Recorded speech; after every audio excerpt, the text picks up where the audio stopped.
Hello, welcome to this video. On this video, I'm going to be going through the 10 greatest singers of all time. Well, not really. This is more my opinion. But I have to put the greatest in the title because people won't come and watch, So they like to come and watch because I have made such a subjective comment that they need to come along to prove that I'm wrong. And that's what this is all about. It's all about different opinions and people saying what they like and seeing where it confirms your likes and wants and where we disagree. As a youngster coming up, I was always attracted to instrumental music. I can remember when I got Rainbow's first album, Ritchie Blackmore's Rainbow, there was a tune on it. I think it's called Still I'm Sad, but I can't quite remember, to be honest. And that was my favourite track on that album because it was an instrumental. Even though it had one of the greatest rock singers of all time, Ronnie James Dio. Now, Ronnie James Dio is not on my list. Although he's technically an incredible singer. I've always felt, in terms of male singers, that rock music has produced some of the most incredible singers of all time, with power and control. And there's a whole ton of them. I'm thinking like Graham Bonnet, Steve Perry, Steven Tyler. There's a whole host of them, Ronnie James Dio, billions of them, Axl Rose, and none of those are on this list because I do like a bluesy, soulful, hearty singer.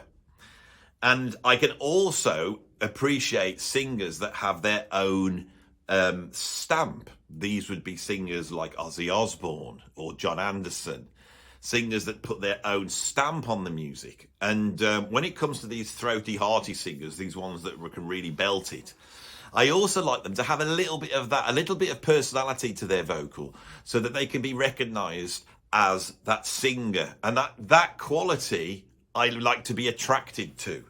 So when I listen to a singer like Ozzy Osbourne, I think he invented heavy metal singing, but in a way, nobody sounds like Ozzy. Because Ozzy has his own stamp completely. Now, is it an attractive voice to listen to?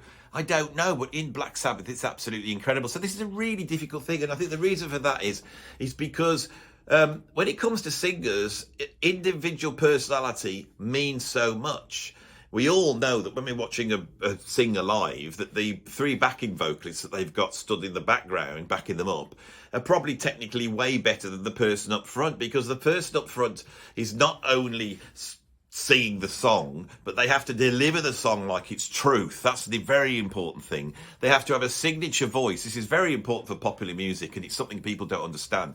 If you buy a Madonna record, you know it's a Madonna record because you can hear Madonna's on it. You put the radio on, a song comes on. You don't have to be told. You go, oh, that's Madonna, or that's Prince. That is really important. Now, when I was in IQ, Pete, who's a singer of IQ, he's one of these progressive rock type singers who has a very personalised voice. He's not necessarily a singer in the mould of a Robert Plant or an Ian Gillan or David Coverdale, but he has a signature sound. Now, once we got booked to do a gig, and right just before the gig, we got a message through, and Pete had gone down with the flu, and he had no voice. And we couldn't cancel the gig. So we decided to try and go out and cover the gig ourselves by sharing the vocals out. Because we were a prog band, played a lot of instrumentals, and we went out and did it. And we got away with it. And after the gig, the promoter came up, and everyone was patting themselves on the back, saying, no, we got away with that, it was pretty good, and the audience seemed to like it, blah, blah, blah. And the promoter came in and he said, that is the worst gig I've ever seen you do. And I said, why? And he said, because there was no focus. A singer is also a front person to the band, front man or a front woman. They provide this focus, and there's a pressure on them because of that. So many bands, you could represent that band by just putting a picture of the singer up, and you go, oh, that's so-and-so, that's Led Zeppelin, that is. And so that's another thing we have to take in. So when we try and create these lists for singers, I find it really difficult because you're comparing apples with oranges. You always are to a certain extent. And this quality of being a front person is embodied with people like Freddie Mercury. I mean, Freddie Mercury was an incredible singer. He's not on my list because personally, although I can appreciate the virtuosity of his vocal, and I do like his vocal, I don't like his vocals as much as people on this list. But as someone fronting the band, he was absolutely incredible. Now, I think that the greatest front man or front woman of all time For me, Freddie Mercury would be number 3. Number 2, I put David Lee Roth. Now, I think David Lee Roth's a much better singer than people make out. He has a versatility where he can go from a sort of blues, very earthy blues, to a sort of Frank Sinatra type ballad, to full out heavy metal, which is an incredible thing. But David Lee Roth is brilliant at fronting a band. It's like the charisma and magnetism you see when he's on stage.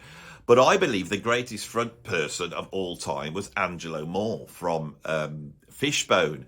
I was watching some live concerts, and he's absolutely incredible. An incredible voice, an incredible performer, absolutely unique. And I was watching a video the other day of them in their prime, and he jumped out onto the audience, and he sort of bounced around on top of the audience till he got to the back of the gig. Then he climbed up onto this balcony they had. The balconies, he's jumping around the balcony, and then he dives literally 20-foot drop. The audience catch him, and I thought, that guy's got some balls to trust his audience so much that he would do that. And I thought, that's a quality that you have in someone who is representing your band up front. You need to have someone with that sort of confidence. That really is what makes a band. But I'm not taking any of these into account. What I'm taking into account is this sort of rock vocal that I like, this hearty, powerful, bluesy, soulful voice.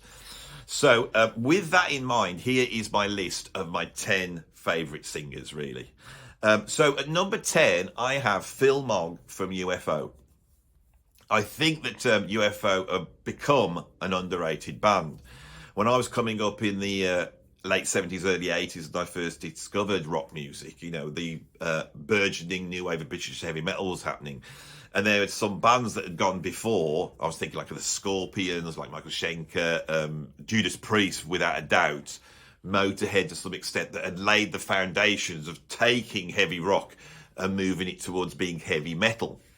One of the bands that was really important at that time was UFO. Now, UFO was an incredible band, in my opinion, with some incredible players in it, most notably Michael Schenker on guitar. But the thing about UFO is that they also could write a really great song. So many great metal bands that you're relying on riffs and image, and that could get you a long way. But with UFO, you have these incredible songs, and they did a run of albums. I mean, the first 2 albums are absolutely awful, but once Schenker joins, there's a run of albums that are really like masterpieces, going up towards the final album with Schenker on, which is Strangely Night, the live album, which for me is one of the greatest rock albums ever made. Incredible riffs, incredible vocals. They're not scared to take it out and go somewhere else. They might go into some sort of barrel house rock and roll on piano, or they might take it down and do a ballad. They do all these things, and a lot of that is because Phil Mogg was such, and he probably still is, such an incredible singer. Now, Phil Mogg has that gruff power, but he doesn't do the Robert Plant thing and go for the high notes. He stays in the middle register, and he has this beautiful phrasing and tone that just pulls the aggression that UFO had. The groundworks of heavy metal, which is in that, with that very metallic sound of Michael Schenker's guitar. The flying V through a Marshall, and that's it. That's classic sound. Phil Mogg brought a sort of a real beauty to that music, and with UFO, most of the reasons I like them is because with heavy rock and heavy metal bands, it's the singing that puts you off, isn't it? In the end, I love Iron Maiden. Bruce Dickinson is technically one of the most incredible singers, and his voice works brilliantly in Iron Maiden, but there is a lot of that going on, and that sort of put the blueprint on heavy metal, and that also then moves towards this sort of screamy thing. And that's another thing that I want to bring in with rock singers. There's some singers that can scream and sound amazing. It's melodic screaming. I'm thinking of, for example, Phil Anselmo from Pantera. He sings in a musical way. But now there's just so much just random screaming and shouting. I don't really like it that much, but it might be my age, you see. I think as old people, we don't like all that screaming, do we? And I tell you what I can't stand is when you've got a band, a modern metal band, where it's all been pushed through Pro Tools, it's all been pushed through the computer. You can't tell whether there's any real people on it. and they go into that bit, and they start going, they do that screamy thing, and then they come out of that and drop into the chorus because they know they've got to have a hook to pull the kids in, and they suddenly drop into this thing that sounds, if you take the guitars and the extremely loud clicky bass drums off it, like a Eurovision Song Contest song. Anyway, I digress. Phil Mogg just has this beautiful voice, and I could quite happily listen to Phil Mogg with an acoustic guitar singing those songs. It's a brilliant voice.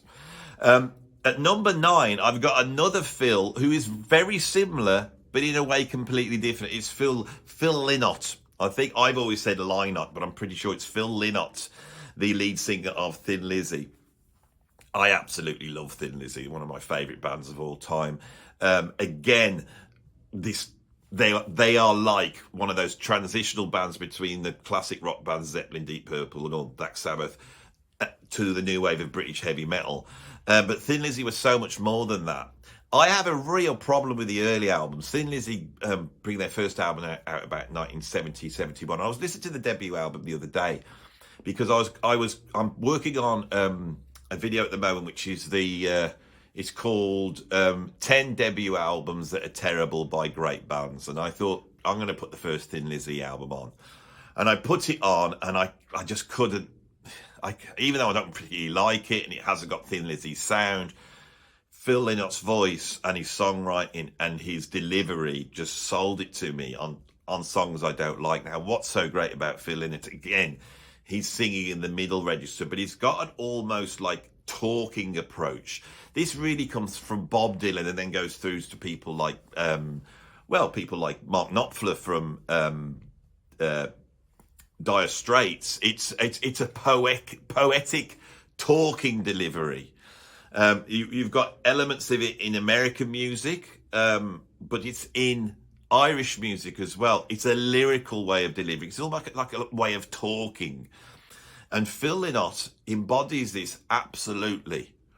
You feel that Phil Lynott is Irish through and through, and there's a drawl and there's a phrasing to it, which is incredible. And on those early albums where they really are sort of a post-psychedelic rock band, but that has been channeled through this sort of Irishness, that is the quality of those albums. Now, they toddle on like this. They make a lot of albums, in fact, that nobody ever listens to, nobody ever mentions, until they get up to, I think it's like Jailbreak, some mid-70s. And they bring in 2 guitarists, so they finally get like Scott Gorman and Brian Robertson, and you suddenly get that twin guitar sound. Now, one of the things that's incredible about Thin Lizzy is once they get to that point, there's so many influences there. They can be unbelievably heavy. One of my favourite albums by Thin Lizzy is the last one, Thunder and Lightning, and the title track is almost thrash metal, with John Sykes just pulling out some of the most virtuoso guitaring that I'd ever heard at that time in the early 80s. It was absolutely groundbreaking. And Phil Lynott, like Phil Mogg, could sit inside that extreme heaviness and just deliver. And you didn't feel that he was having to like scream to get over the band, which is the classic thing that a rock singer has to do. The power of his voice and his delivery, he could pummel straight through the middle of it. But also, he could sing a tune like Sarah, which is almost like yacht rock, absolutely incredible. And when you take one of their signature songs like Boys Are Back in Town, it's such a brilliant piece of songwriting.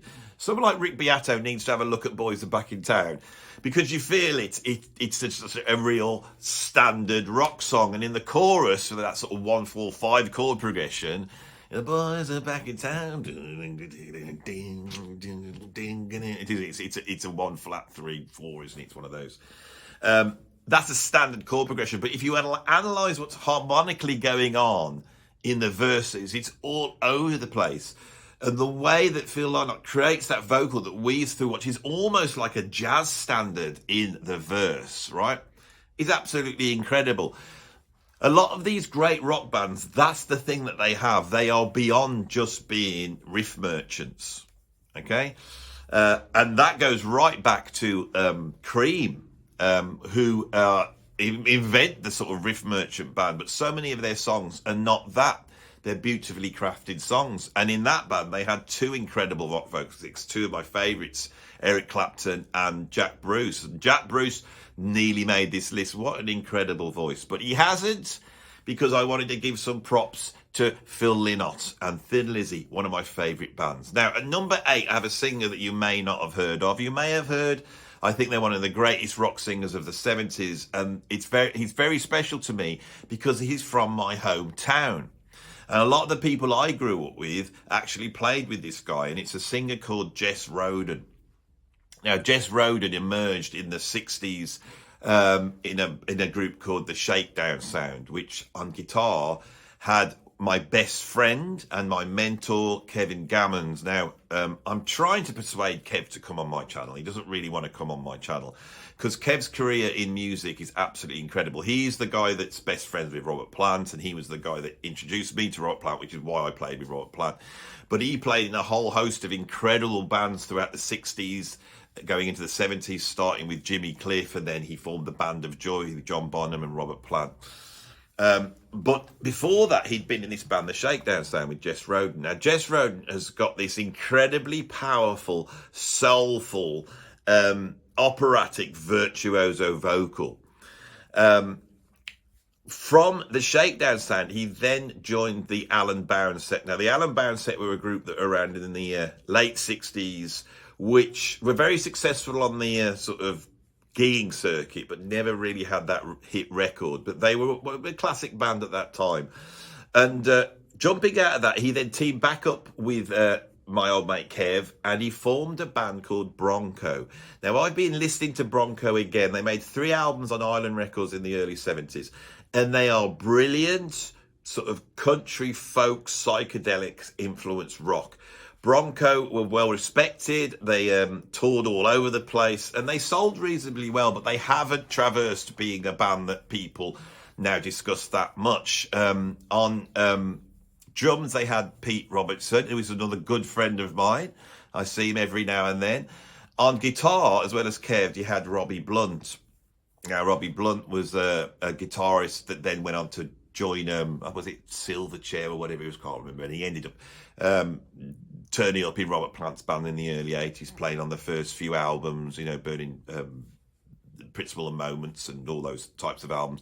He's a co-writer of Big Log, an incredible guitar player. And to hear Kev's like an extreme avant-garde guitarist, Robbie's like a soulful bluesy guitarist, and those two things together, they got Paul Lockie on bass for a lot of it, who was also the bass player of the Band of Joy. But also you had on bass the late, great Johnny Pasternak. Now, Johnny Pasternak will not be known to you, but here in my hometown, he's a bit of a legend. So I'm just saying these names because anyone from my town will go, and he's mentioning all these people, and they are legendary. Johnny Pasternak was a long-time cohort of my mate Kev, and sadly in 1986, I think he went for a jog one morning and had a heart attack and died prematurely. Bronco's a classic band. If you want to really hear Jess Roden at his best, go and check out Bronco.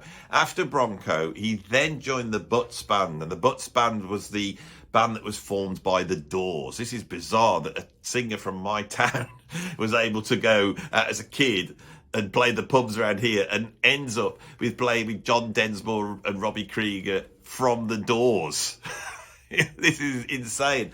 And he also formed the Jess Roden Band. And if you get on YouTube, you'll find some great footage of the Butts Band and some incredible footage of Jess on the Old Grey Whistle Test. If you go and watch it, you'll see he is one of the finest singers that this country has ever produced, in my opinion. Absolutely incredible singer.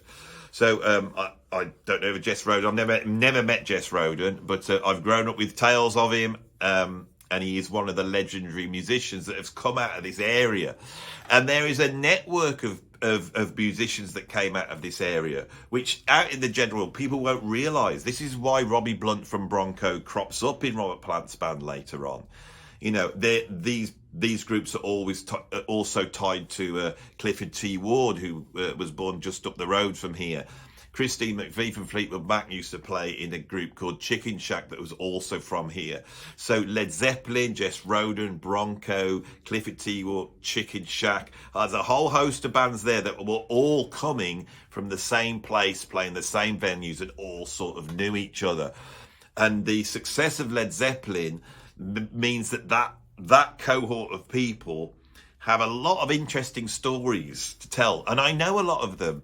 So if you wonder why I sit on this channel, knowing what I do, it's not because I've read books, it's because I've sat with these guys, hearing their stories. I've just done a video about the London scene in the 60s that John McLaughlin and Cream and Hendrix was involved in. These guys knew that. My friend Kev, toured with Jimi Hendrix. He jammed with Jimi Hendrix, and he'll tell me stories. And when I hear these stories, like the other day, he was telling me a story about when he was in the band of Joy, after they'd done their recording down in London, coming out and with John Bonham and bumping into Elvin Jones, and John Bonham getting to quite a tears because his hero was in front of him and he wanted to go up and talk to him, but he was too scared to. Can you imagine that? John Bonham stood there on the pavement, Elvin Jones, they're too scared to go. And I find that fascinating. It gives you a key in to see what it was really like. And so a lot of the reasons why I do these videos and do these lists is not so that you could come up with the platonic objective list of singers. It's to explore stories and get into it. Now, I ended up playing with Kevin in a band called the Priory of Brian, and it ran for about 2 or 3 years, and that was my time with Robert. And when I was playing with Robert, he was pulling inspiration in that band from a lot of the bands that were on the circuit at that time in the US, bands like Buffalo Springfield, like Skip Spence, The Byrds, Love, and also a whole bunch of bands that were playing in the UK at that time, people like Donovan, Elmer Gantry, that were in that circuit, very important bands, and they all washed together. And in doing that, you start to see that so many of these bands didn't quite make it, but they had incredible members. And I'm going to give a shout out, and as I've talked about Jess Roden, to another incredible singer that was on the list, and then I decided, now I'm going to put Phil Mogg on. And that, of course, is Terry Reid. Honourable mention. Terry Reid was an incredible singer that emerged in the late 60s, and he was known as something like Thunderlungs, probably one of the greatest, rock singers ever produced by this country. And when Jimmy Page went looking for a singer, Terry Reid was the number one choice. And Terry had just got a deal, and he rightly, wanted to put his focus into what he was doing. And so he had suggested this other great singer that was singing up in the Midlands, which was Robert Plant. And hearing these stories, you go and check Terry Reid, you go, oh my God, this is an incredible singer. So I've given Terry Reid an honourable mention. I'm even going to put a picture up there. I think the reason why I didn't put him on the list is because I just don't know that much about the guy, and I wouldn't have been able to say much more than what I've just said now. So he's been snuck on. Right. Another singer that was doing the rounds, an incredible rock singer, I've got at number 7. And this guy, like Phil Lynott, was challenging where he came from, which is Scotland. And he brings in a certain Scottish lyricism to his vocal, I think. And this singer is a guy called James Dewar. Now, James Dewar was most well known for being the lead singer with the Robin Trower group. Now, anyone who watches this channel will realise I've got a big soft spot for the Robin Trower group. There's so many classic rock bands from the early 70s that are famous, like your Deep Purples and your Led Zeppelins. But underneath of that, there are some incredible groups, almost like perfect groups. And when people are going on about, Led Zeppelin were the greatest live act of all time, they were unbelievable, and Deep Purple, and they were, but there was also other rock bands equally as good. One of them I'm going to be talking about in a bit. And the Robin Trower group of the early to mid 70s was an incredible band. Of course, Robin Trower had been the guitarist with Procol Harum, sort of 60s psychedelic band that had laid the foundations for progressive rock. But coming out of that, he takes his lead from Jimi Hendrix and he forms this power trio. And he's just made my top 10 power trio of all time, because I think that band was incredible. And Robin Trower's got this sort of psychedelic, exploratory guitar sound, which is rooted in the blues, and is almost like where Hendrix may have gone, if you see what I mean. I'm not saying he would have, and I'm not trying to compare him to Hendrix, but there's a sound there. And this band he put together, although it's a hard rock band, is so groovy. He's got a drummer called Bill Lorden. Now, Bill Lorden has been the drummer with Sly and the Family Stone. So you have this heavy groove. And then on bass, you have this beautiful bass playing from James Dewar. Very funky, very soulful. And then you have James Dewar's voice. And for me, it's one of the greatest voices in rock music, full stop. I've always thought he's got an incredible voice. If you want to go and check James Dewar out, go and get Bridge of Sighs by the Robin Trower Group. Although my favourite album by them was Long Misty Days, which was the one that followed up. And that period of albums, and there's a live album, all incredible. That is, you know, peak Trower and peak James Dewar. Now, I think James sadly died a few years ago, and for me, he should be a household name in terms of singing. You know, great songwriter, great delivery. So at number 6, I have Corey Glover from Living Colour. All right. Living Colour for me, you know, we're talking about great live bands. I've seen Living Colour live 6 times. People can go on about Led Zeppelin, and can go on about Deep Purple, all these incredible gigs, or you missed Led Zeppelin, you never got to see him. I got to see Living Colour. And Living Colour was like a jazz fusion band that had decided to play metal. And what made them so special is that Vernon Reid had put the band together. Had actually come from a sort of experimental jazz background, because he was the guitarist with Ronald Shannon Jackson, and had played on albums like Taboo and the Decoding Society. And I knew him from those bands. I got the Decoding Society album in 1986 when it came out. So, and this insane, like, sort of Eric Dolphy-esque heavy metal guitarist on that had blown me away. So I knew the name Vernon Reid. So when Living Colour emerged with their debut album, I was there straight off, expecting to get some sort of avant-garde jazz metal album. But what you had was a full-on metal album at a time when a lot of the rock bands were like Cinderella or Bon Jovi, or, you know, it was all that hair metal stuff. And Living Colour had some bites. I got the first album and I went to see them live. They were all incredible. Muzz Skillings was all over the place on the bass. You know, their drummer, Will Calhoun, was an incredible drummer, playing like these almost blast beats, heavy metal. But also, you could tell that he was had come out of the sort of Jack DeJohnette school. Vernon Reid was incredible, playing these in blistering guitar solos. And then on vocals, they had this guy that was the one guy that I couldn't quite place. It was a guy called Corey Glover. And Corey Glover's vocal seemed to go right back to the beginnings, the origination of soul blues. You know, there's been this big argument about, you know, is jazz black music? And, you know, I've challenged that. But there is a spirit, without a doubt, in 20th century music that we could call black.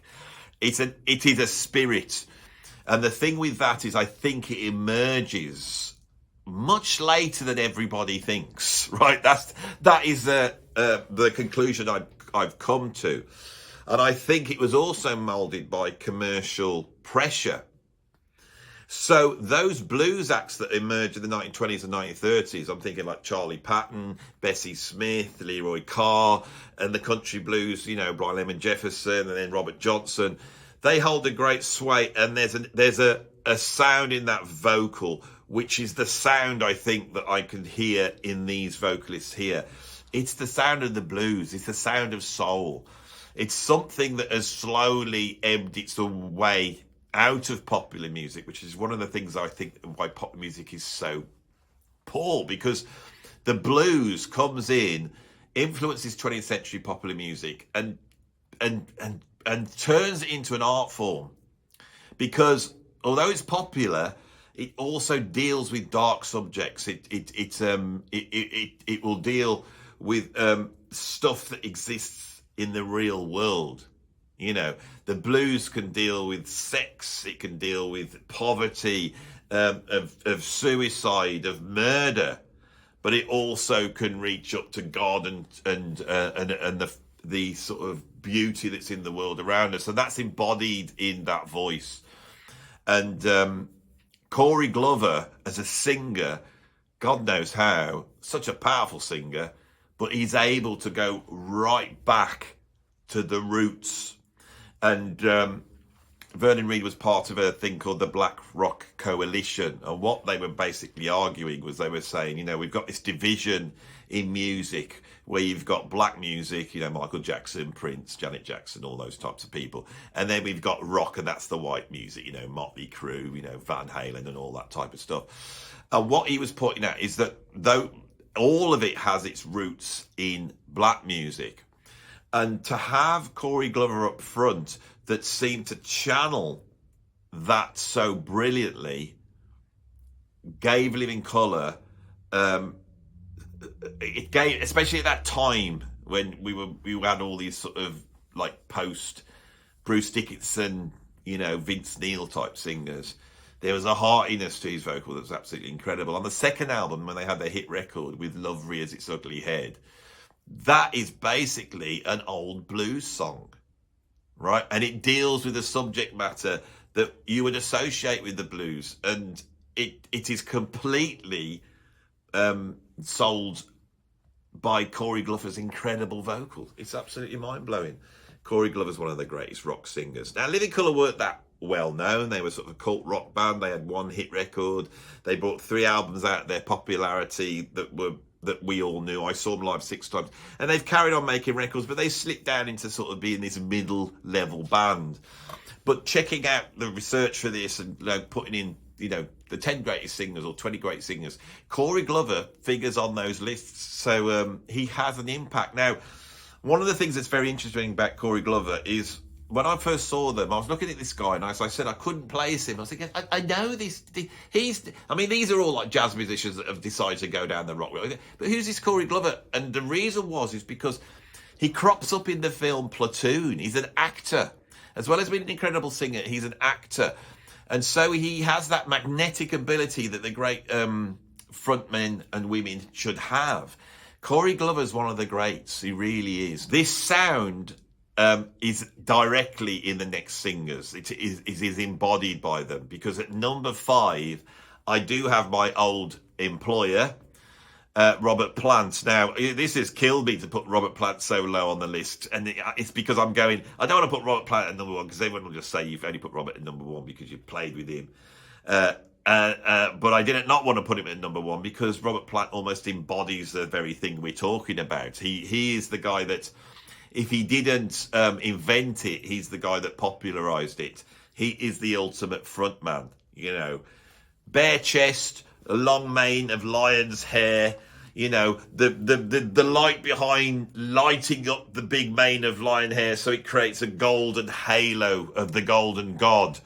The rock messiah stood at the front of the stage, which embodies the blues in that angelic look of the halo, corresponding with the bulgy trousers, the testosterone-fueled male energy. I've got this video. I've gone from being very serious as I try and tread my way across the ugly face of race, that had just reared its head on this video, and now I'm back into comedy mode. And I don't want to be in comedy mode for Robert Plant because he's iconic. I could have easily put him at number 1 on here, and there would have been no issue. Robert Plant is a singer that's grown up in the UK in the 1950s. He's been influenced by things like Mario Lanza, David Whitfield, ballad singing. That is what he has originally heard. Then that sound is recognised in someone like Elvis Presley. Elvis Presley's come out, and Elvis Presley, and people go, oh, you Elvis Presley didn't invent rock music, it was Chuck Berry's Little Richard, Fats Domino, Ike Turner. Yeah, of course it was. But what Elvis embodies is the very thing I'm talking about. He was the total package of all American music. Cajun music, country music, blues, jive, minstrel music. It's in all of that is embodied in Elvis Presley, in a form which is at once earthy, but is also like the ultimate film star. And he was a film star, right? And that quality changed the world, right? And that quality Fats Domino didn't have. that quality Little Richard didn't have. Little Richard is like some sort of camp, jive rhythm and blues. He's like a camp Louis Jordan almost. It's a completely different thing. And my God, has he got one of the greatest rock voices. This is another thing about doing this list. James Brown, one of the greatest rock voices of all time. Little Richard, one of the greatest rock voices of all time. There is all that there. This is where it's coming from. It's that lineage. Elvis Presley doesn't sing like that. He's sometimes, if you think, when he says that you ain't nothing but a hound dog, there's a snarl there. But he's able to go towards that ballad sound as well. Then bits able to sell a song like Love Me Tender. Robert Plant comes from that initially, right? And in discovering rock and roll, in discovering Gene Vincent, Eddie Cochran, in discovering, Buddy Holly and Elvis Presley and Little Richard and, Jerry Lee Lewis, and Jerry Lewis perhaps as well. All that stuff all wrapped in and then taken in that blues boom and pushing. I mean, Robert Plant, and, I know him pretty well. That guy, he gave everything to music. He should have become an accountant like his father. He should have gone down that route. But he didn't. He put his head down and he aimed. This bloke from the West Midlands in Kidderminster aimed. Right? And he got there because he was it was that or nothing. And that took him with his love of the blues. And I know, chatting to Kev, they used to have, classic blues artists coming over to the UK at that time. People like Howlin' Wolf. Kev remembers going down to see Howlin' Wolf. And when they got there, the guy started chatting with them and he was like, oh, Howlin' Wolf needs a shirt, So they gave him the measurements and I think Kev went off into London to try and buy this shirt. And they couldn't get one because the wolf's neck was so huge. Now, I can remember Kev telling me, he said in the 50s, some person up the road had bought a television. Around about the coronation in the UK, people bought television. So the street would have one television in there, the most well-off family. And if something was on the telly, they'd go out and people would go around and say, oh, can we watch that? A football match, something like that.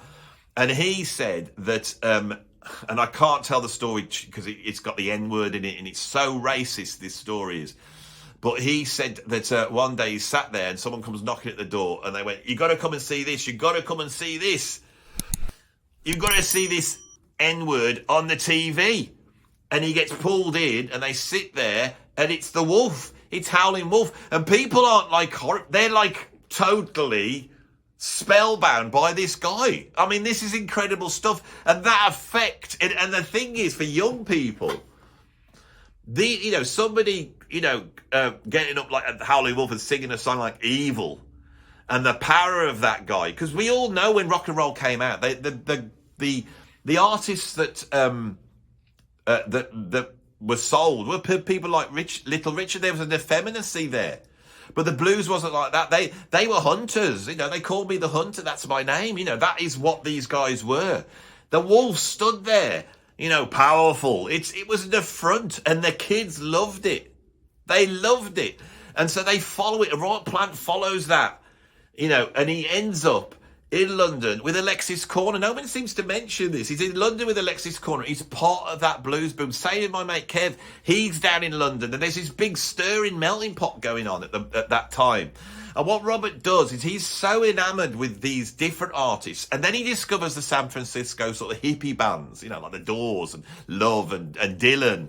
And that all gets into this big stew. Now, I think with Robert, that ballad singing thing is very strong in him.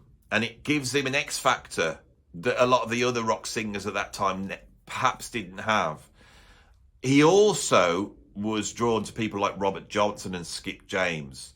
Now, this type of blues singing also has got a sort of, I mentioned the troubadour style that had emerged. And so you have your Charlie Patton, Howlin' Wolf, Muddy Waters delivery, right? And we can hear that with Corey Glover to some extent. But there's also this woeful sound of Robert Johnson and Skip James. And Robert Plant is trying to access that. So he starts singing really high. Now, You know, are there other singers that were singing as high as Robert Plant at that time? I just don't think there were, you know, but that's where that comes from. It also comes from certain soul singers that were really singing, the guy that I can never remember his name, the king of soul, the guy that James Brown got so upset by. And I can never remember this guy's name, so point. Forget I said that, but all this is the stirring pot. Now, I know this because I played with Robert, and when the band I was in, he had gone back to his roots. I think when Robert came out of Page and Plant, to now fast forward all the way to the end of that, you know, he was going to re-establish himself. And this is what you do. You go back to your roots. So I was involved in Robert going back to explore his roots, looking at country music again, looking at folk music, listening to soul, you know, and we were playing tracks like by James Brown. We were playing tracks by Benny King, by Joni Mitchell, you know, by Dionne Warwick. He was exploring. And I could see the real genius of the amount of work that Robert had to do to create the cradle in which he would sit. And at that point, he had to reinvent himself. Now, last time I played with him, you know, I can remember sat on stage and he was singing, and we were in a pub somewhere, and he's singing and he's delivering these songs, and his delivery is incredible. And it's to do, I keep going back to this, it's to do with the lyricism of his early influences of how to deliver a song soulfully. Elvis Presley could do it, Robert could do it. Now, Robert's range has come down, as everybody's does, and if you're Robert Plant and you're singing in the cat range, you know, in the dog whistle range, you know, in 1970, he doesn't do that so much. But but it's still a lot of power there. But as he's got older, I feel he has got better. He's one of the greatest singers in the world, I think, at the moment for singing a song. I'm pretty sure I sat here with him and had an acoustic guitar, and we picked up some 3-chord nursery rhyme. We started strumming their way through it, and Robert sang it. You would just go, oh, God, yeah, that's class. So that's the guy I have at number 5. That was a long tribute to Robert, that was, and I could go on. Maybe I have to do a whole video on Robert Plant, and not like his career, just my thoughts of what I felt, you know, because that guy, I've never known anybody like him. That's as simple as that. So, Robert once told me, this is a story I can now tell you that, you know, that I don't think has been said in the mainstream. Might have, but Robert said that, you know, he forms this band with Kev. They form this band, the Band of Joy. He then goes from that to Zeppelin, and Zeppelin would get famous like this. You know, the first few gigs, they're still playing the little, you know, clubs and that. And then suddenly they do that tour of Norway, they come back, and then they're out in America. And as soon as they hit America, they become the big thing. And they arrive in Los Angeles at that time in 1969. And he said to me that the singer that took him under his wing at that point, and was almost like a mother hen to him, was the singer I've got above Robert, and I don't think he would mind me having this singer above him, was, of course, Janis Joplin. Now, Janis Joplin had a voice that would cut through anything. It was like a blowtorch. Working with singers, you can have great singers, but for a singer to be able to sell a song, they have to be able to cut. It's what I call cut through. That means you put the microphone on and they sing the song, and their voice seems to just cut through to go right to the front. People can cut through in all sorts of different ways. You've got the Bessie Smith power, you know, power your way, you know, that low, sort of almost operatic, but you've also got that quiet, introspective sound of Billie Holiday that still cuts through. Janis Joplin cuts like a bloody blowtorch.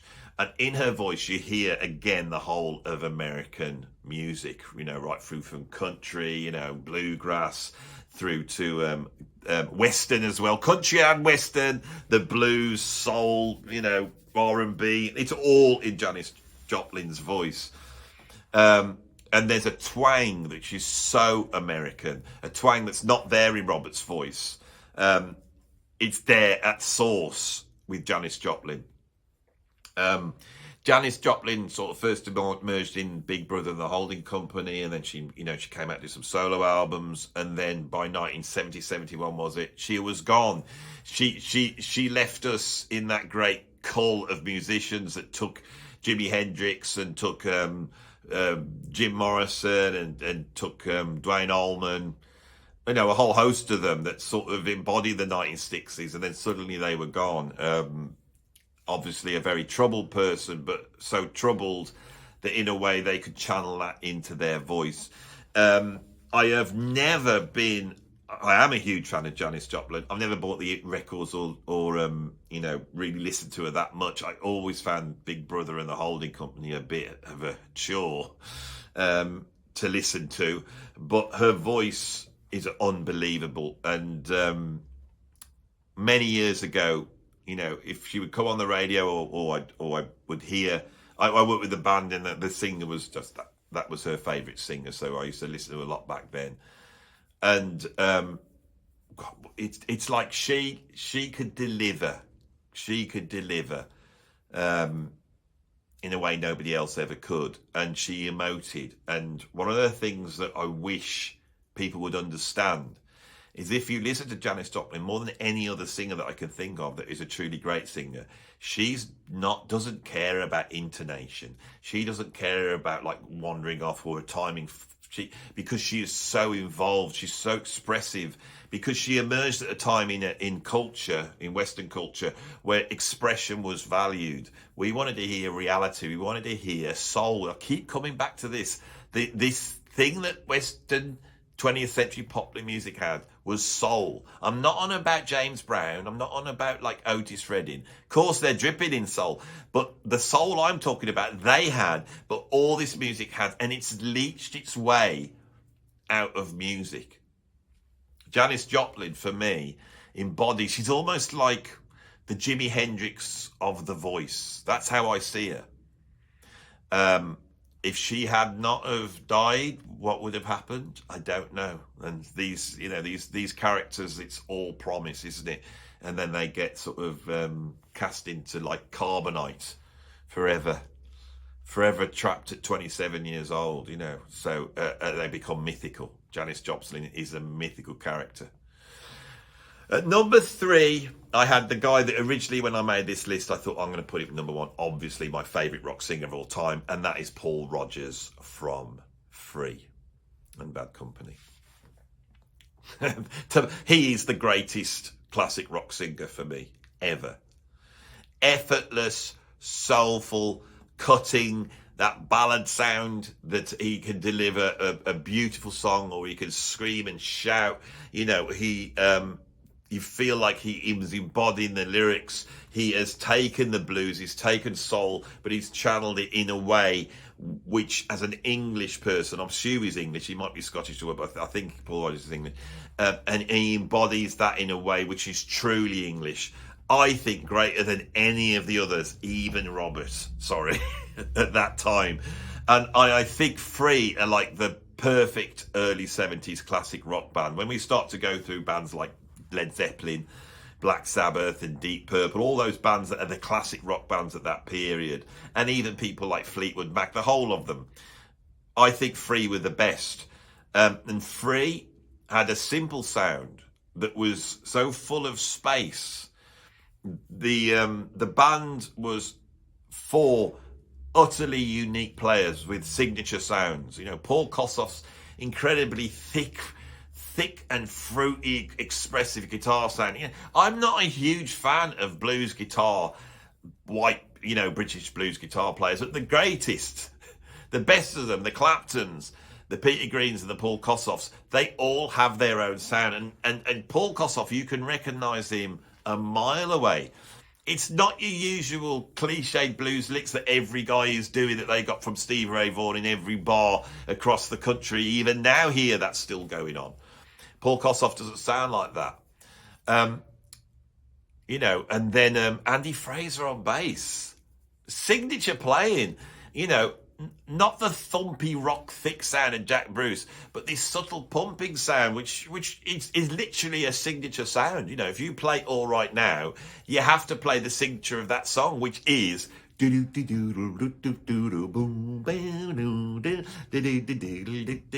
is the sound, and it has to be played like that. It's a bass solo, but you don't notice it. And then Simon Kirke's drumming. What can we say? You want to try and play like him, right? It's simple, but it's so hard because anyone else would go, but he doesn't do that. He just goes, and he doesn't hold the time solid with his right hand. The time is far more about the bass drum and the snare drum. And because of that, he can't lean on his right hand. If you see a mediocre drummer in a pub somewhere, you will see that their body is turned around to their hi-hats. They're over, they're leaning towards it, and everything is coming from that right hand. With Simon Cooke, Charlie Watts had it. Joey Kramer from Aerosmith had it. I can remember seeing Aerosmith once, and they came out, and it was like bang. He wasn't even using his right hand. Phil Rudd, all the great rock drummers have this, and people go, "Oh, it's easy to do." You want to try it because there's nothing to lean on, and that's what Free are like. They're like James Brown. It's like a Swiss watch where everything is located perfectly in place and everything complements other, and that space is there. Now, Paul Rodgers' voice cuts, but over that, he is able to cut through in a way that sounds relaxed. You never feel like he's belting his guts out like, say, Ian Gillan or David Coverdale or Glenn Hughes or even Robert Plant on some of that live stuff. You feel like he is relaxed. And that is a thing that these last three singers have. They're powerful and they're shouty and they can do all that, but they're relaxed. Paul Rodgers, for me, is the definitive rock singer. So who the hell have I got at number 2 and number 1? They've got to be here, I'm afraid. Well, I'm not afraid. I think when I say who they are, you're going to go, well, of course, yeah. At number 2, I have the late, great Jeff Buckley, right? The son of another one of the greatest artists of all time, Tim Buckley. Tim Buckley emerged in the late 60s out of the sort of American folk scene, but then moved towards a sound that was actually coming from sort of avant-garde jazz, and Star Sailor is one of the most incredible albums ever made. Within that, he delivered a whole bunch of classic songs, but he's probably best known for the Song of the Siren. Song of the Siren is an incredible song, and when I played with Robert, we used to finish the gig with that song, and I can remember being faced with thinking, how am I going to drum to this? Because it's there's no way you can plow a drum beat through it. And I can remember thinking, well, this song is about the sea. It's about sending a message. It's an old trope. It's the same trope that we have in Message in a Bottle with the Police. It's about sending a message out across the ocean. You know, Kate Bush did it in that big The Seventh Wave. She sings about it. You know, when I was in my old band Frost, there's a Seeker track on album 2, and that's the same theme. It's a sort of archetypal theme in music, and people don't realise the idea of sort of being stranded at sea and seeing being this desolate place, but there's waves, and being able to send a message out. And of course, the Song of the Siren is that beguiling thing that pulls you in and destroys you. Now, why am I going on about this when we're talking about Jeff Buckley? Because that story of Song of the Siren, you know, it's that song. I mean, I could do a whole video on Song of the Siren. After I played it, I started to research into it. And some people feel like it's almost like a cursed song. Of course, Tim Buckley died of heroin overdose in 1975, something like that, and he was gone. He never really knew his son, Jeff Buckley, who grew up completely independently and went a different route. And Jeff Buckley was a guitar player, and he was a damn fine guitar player, and he ended up going to MIT, where he studied jazz and jazz rock. Yes, it's true. He was a big fan of Al Di Meola. He was a big fan of John McLaughlin, the Mahavishnu Orchestra. He came up through that, and he could play like that. He wanted to be a guitarist in that realm.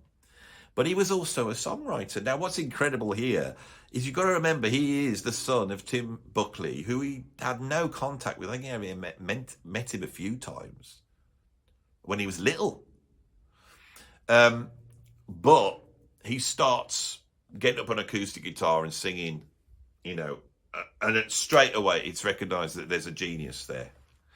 Now, one of the things with Jeff Buckley, he was an absolute virtuoso guitarist, and he was able to accompany himself on electric guitar in a way that's absolutely fascinating. Right? There's a big furore about him. I think he's a greater artist than his father. That's what I think, without a doubt. He signs a deal. He does it his way, and he goes in and makes the debut album, Grace, which is one of the greatest albums ever made. Okay? It's a masterpiece. And on that, he almost like rewrites the book of rock vocal. He's pulling from modern classical music like Benjamin Britten. He's pulling from like Billie Holiday. He's pulling from like Nina Simone, Leonard Cohen, Robert Plant, the blues. It's all in that. And there are points where his background in jazz, you can hear it. The song Grace is one of the greatest songs ever made. And the way he negotiates that vocal is astonishing, to be honest. Because Miles Davis said a thing. He goes, when he listens to a singer, he always listens to the second chorus. Because on the second chorus, they need to up. If they delivered everything on the first chorus, then you're not interested. You have to move it up a gear, and great singers can do this.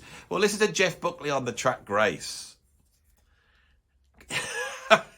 He goes up and up and up and up. It's almost like you feel traumatized and defiled by what he does on that track.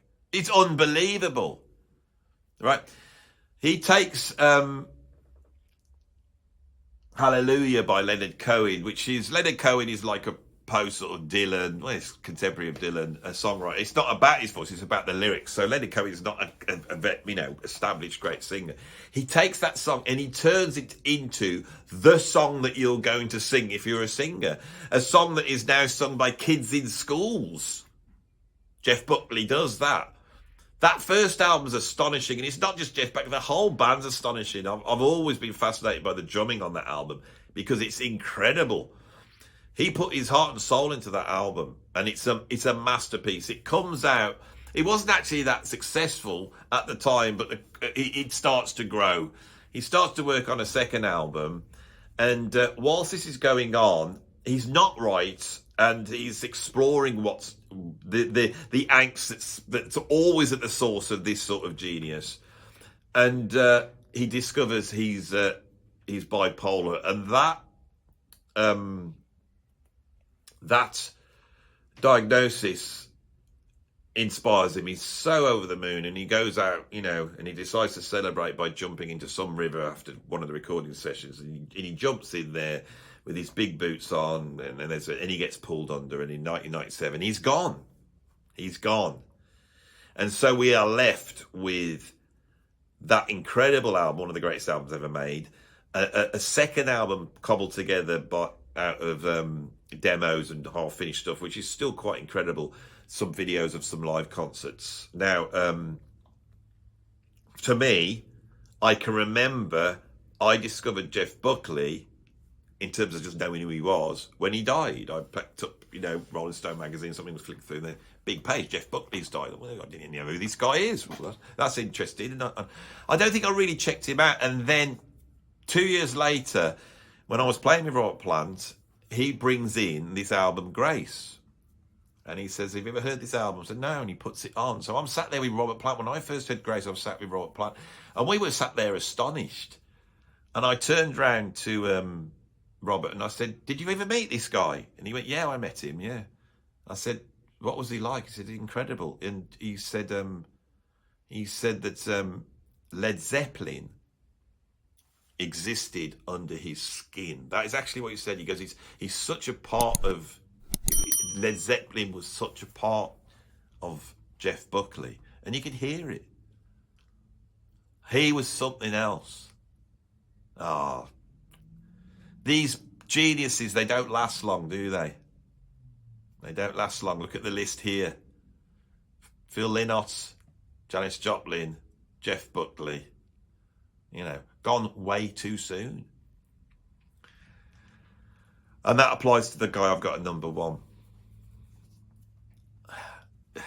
I think Paul Rodgers is the greatest rock singer of all time. I think Jeff Buckley occupies his own space with his incredible operatic sort of approach that is his own thing. But it's definitely rock vocals.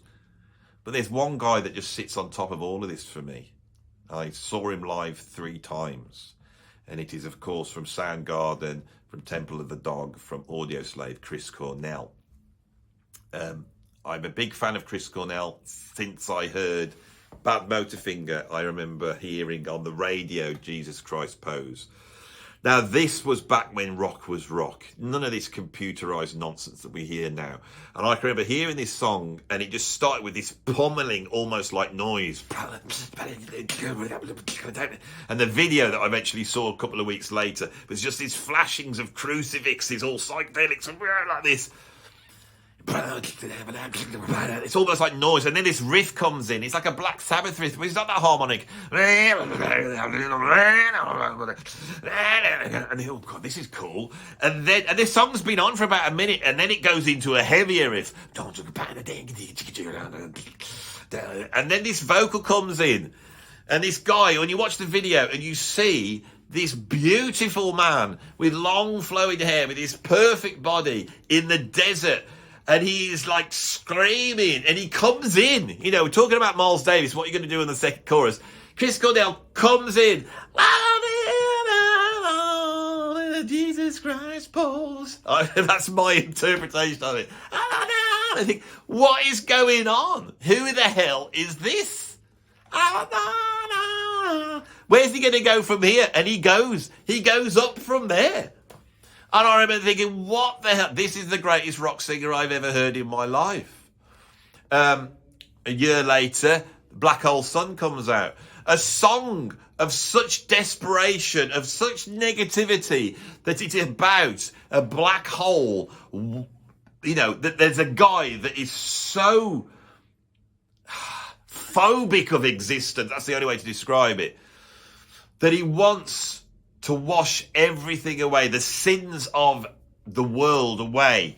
And he wants to wash it away by a black hole entering our solar system, parking itself next to the sun and sucking the sun up. Who the hell comes up with a song like that? Black Hole Sun is one of the greatest songs ever written. It's beautiful.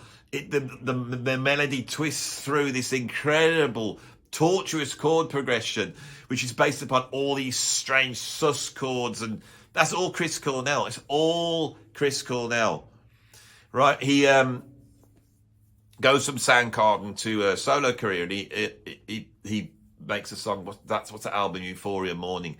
Unbelievable, angst-ridden, desperate stuff.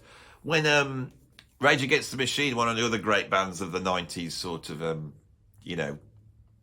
explode after 2 albums, or was it 3 albums? Can't remember. Anyway, well, it's a great band, and they go and team up with Chris Cornell, and suddenly you've got this much more established rock band that is incredible.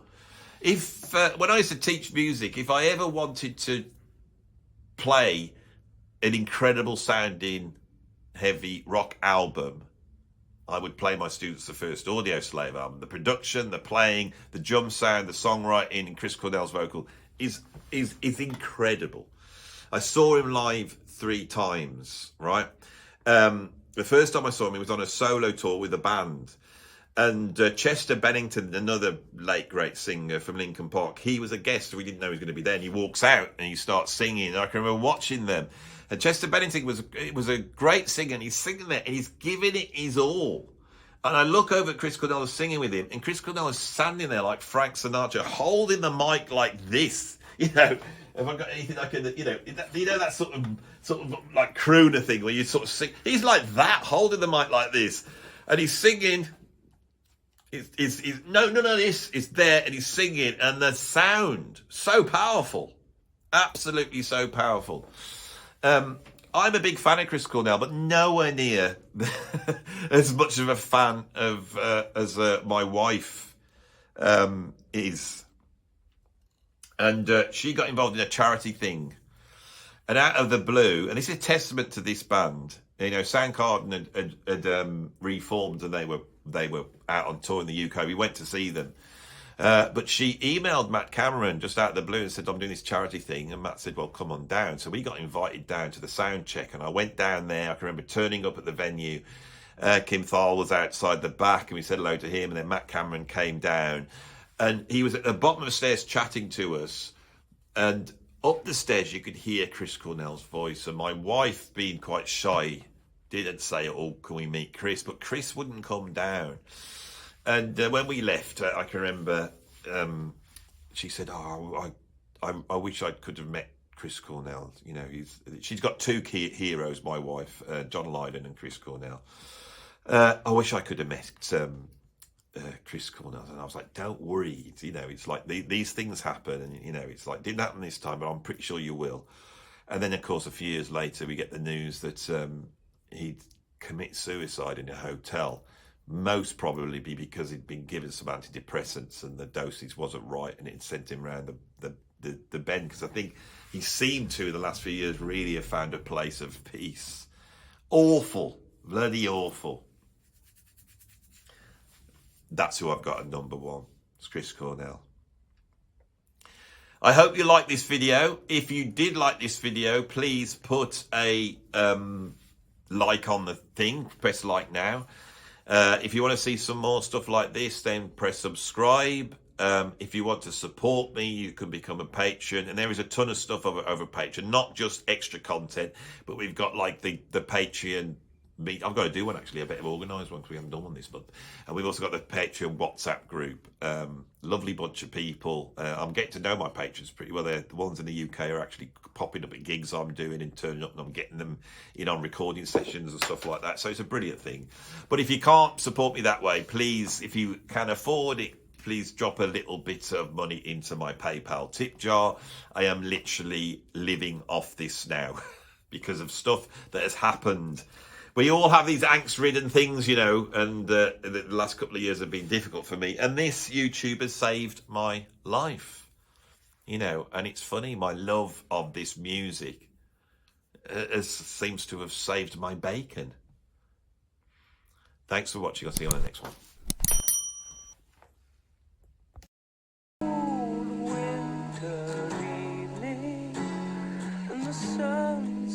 Lights my room. Seems so good to get some amber out of all this grey and blue. But on the left side of Sutton Street, where the windows reflect the light,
Robbie goes and does his bit again, and then you do the end part again, right? Yeah, okay. So what we'll do... solo though, will it? No, so what we'll do now is, you wait until the end, and Robbie plays again his part, and then he'll have to go down and do it again to track it, right? Alright? Yeah.